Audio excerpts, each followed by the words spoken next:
নমস্কার বন্ধুরা, মিনুর রান্নাঘরে আপনাদের স্বাগত। চলে এলাম নতুন একটা রেসিপি নিয়ে।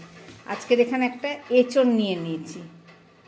দুদিন আগে পাড়া হয়েছে বলে এঁচড়টা একটু শুকিয়ে গেছে। এই এঁচড়টা দিয়ে দারুণ স্বাদের নিরামিষ একটা এঁচড়ের ডালনা করে আপনাদের দেখাবো। তাহলে চলুন, একদম প্রথমে আমি এটাকে খুব ভালো করে কেটে নিয়ে ফেরত আসছি। এঁচড়টা কেটে ফেরত আসলাম, একটু কালচে কালচে ভাব হয়ে গেছে।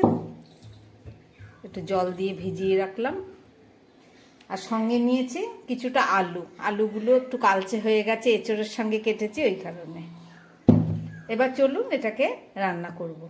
একটা প্রেসার কুকার নিয়ে তার মধ্যে আমি আলু আর এঁচড়গুলো একটু সিদ্ধ করে দেব।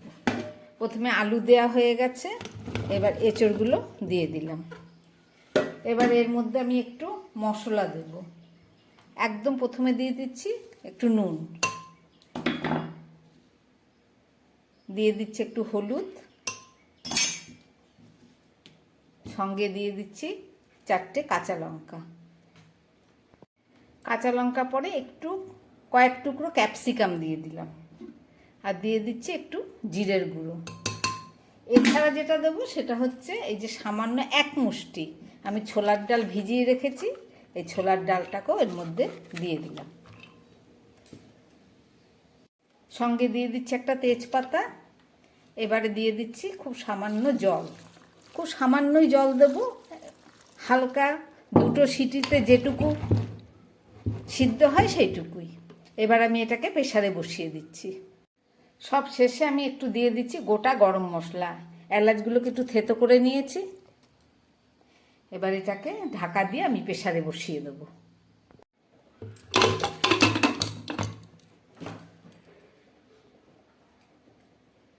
কুকারটা গ্যাসে বসিয়ে দিলাম।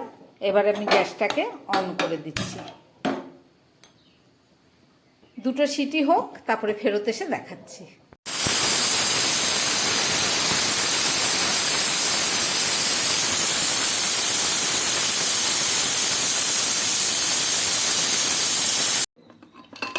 দুটো সিটি দিয়ে প্রেসার কুকারটা খুলে নিলাম।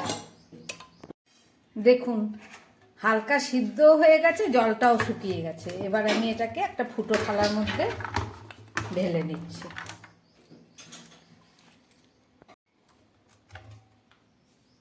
চলুন এবার এটা রান্না করব। আমি এঁচড় রান্না করার জন্য একটা কড়াই বসিয়ে আমি তার মধ্যে দিয়ে দিচ্ছি পরিমাণ মতো তেল, দিয়ে দিচ্ছি কিছুটা জিরে ফোড়ন,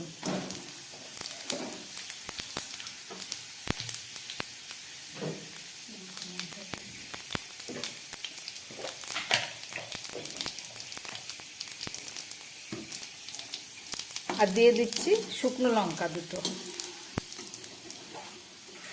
এবারে এই এঁচড় আর আলুটা আমি এর মধ্যে দিয়ে দিচ্ছি।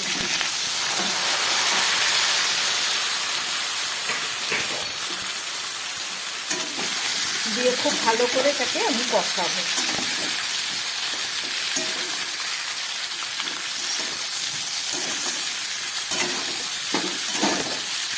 সবই তো দেয়া, নুন হলুদ, সেই কারণে আর কিছু দিচ্ছি না। এখন একটু কষিয়ে নিই, তারপরে বাকিটা দিচ্ছি।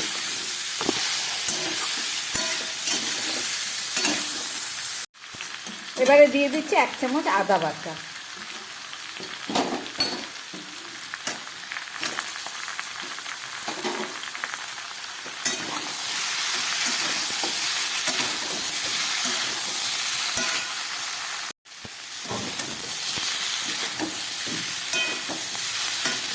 আদা দিয়ে খুব ভালো করে কষিয়ে নিলাম।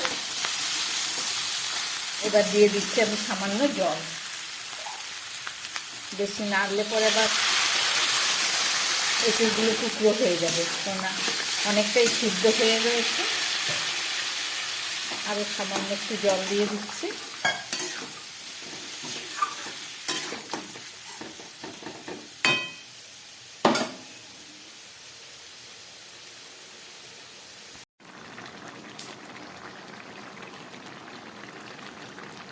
এঁচড় আলুটা ফুটে উঠেছে। এবার আমি একটু দিয়ে দিচ্ছি যে ভাজা মশলা, এখানে জিরে ধনে শুকনো লঙ্কা আর একটু গরম মশলা আমি ভেজে রেখেছি, সেইটা দিয়ে দিলাম।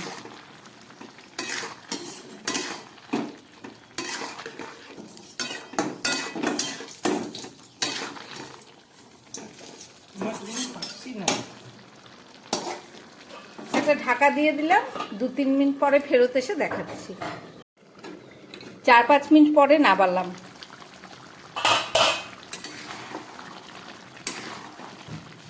দেখুন কত সুন্দর একদম গায়ে মাখা হয়ে গেছে। এবার আমি এখানে কিছুটা কাজু, এখানে 5-6টা মতো কাজু বেটে রেখেছি, কাজু বাটাটা এর মধ্যে দিয়ে দিচ্ছি। যেহেতু নিরামিষ, এটা পেঁয়াজ রসুন নেই।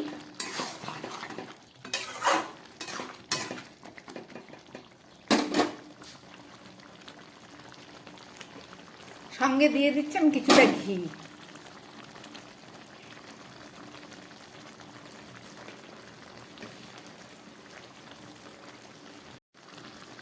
এবারে দিয়ে দিচ্ছি একটু টমেটো সস, যেহেতু আগে টমেটো আমি দিইনি। কাজু আর টমেটো সস দিলাম আর ঘি দিলাম। এখন ছোলার ডালগুলো সুন্দর সিদ্ধ হয়ে গেছে।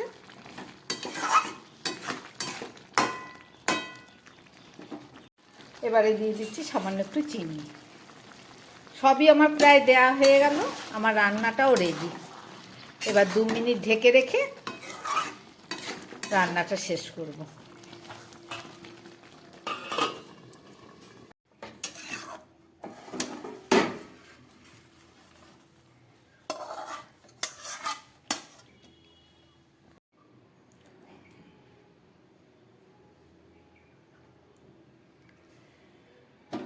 রান্না করলাম নিরামিষ এঁচোড়ের ডালনা।